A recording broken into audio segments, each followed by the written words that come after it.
ಯಾರೋ ಒಂದು ವಿಡಿಯೋ ಹಾಕ್ತಾರೆ ನನ್ನ ಮೇಲೆ ಸೌಜನ್ಯನ ಇಶ್ಯೂಗೆನೇನೆ. ಅವರು ಪ್ರವೋಕಿಂಗ್ ಥರ ನಾನೇನೋ ಇದು ಮಾಡಲಿಲ್ಲ ಅದು ಮಾಡಲಿಲ್ಲ ನನ್ನ ಬಗ್ಗೆ. ಅದು ಹೆಂಗಿರುತ್ತೆ ಅಂದರೆ ಕೆಳಗಡೆ ಕಮೆಂಟ್ಸು ಎಷ್ಟು ಕೆಟ್ಟದಾಗ ಹಾಕ್ತಾ ಇರ್ತಾರೆ. ಒಬ್ಬರು ಹಾಕ್ತಾರೆ ಏನಂತ, ಇವಳನ್ನು ರೇಪ್ ಮಾಡಬೇಕು ಅಂತ ಹಾಕ್ತಾರೆ. ಅದ ನಂತರ ನಾನು ಪೊಲೀಸ್ ಕಮಿಷನರ್ಗೆ ಲೆಟರ್ ಬರೆದು ಹೇಳ್ತೀನಿ. ಅವ್ರನ್ನ ಹುಡುಕ್ಬಿಟ್ಟು ಅರೆಸ್ಟ್ ಮಾಡ್ತಾರೆ.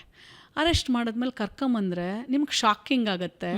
ಬೇರೆ ಯಾವುದೋ ಒಂದು ಹೆಸರಲ್ಲಿ ಅಂದರೆ ಆ ಥರ ಕಮೆಂಟ್ಸ್ ಹಾಕೋರು ಅವರು ಒರಿಜಿನಲ್ ಇದರಲ್ಲಿ ಭಾಳ ಕಡಿಮೆ ಇರುತ್ತೆ. ಬೇರೆ ಹೆಸರಲ್ಲಿ ಆ ಥರ ಹಾಕಿರ್ತಾರೆ. ಹಾಕ್ದವ್ರು ಯಾರು ಗೊತ್ತಾ? ಹೆಣ್ಣು ಮಗಳು. ಓಹ್, ನೀವು ಬರೀ ಗಂಡಸು ಮಕ್ಕಳು ಅಂತ ಹೇಳಬೇಡಿ.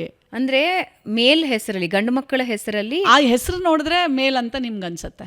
ಓಕೆ, ಅದು ಬಂದಿದ್ದು ಯಾರು? ಹೆಣ್ಮಗಳು. ಇಂಜಿನಿಯರಿಂಗ್ ಓದ್ತಾ ಇದ್ಲು,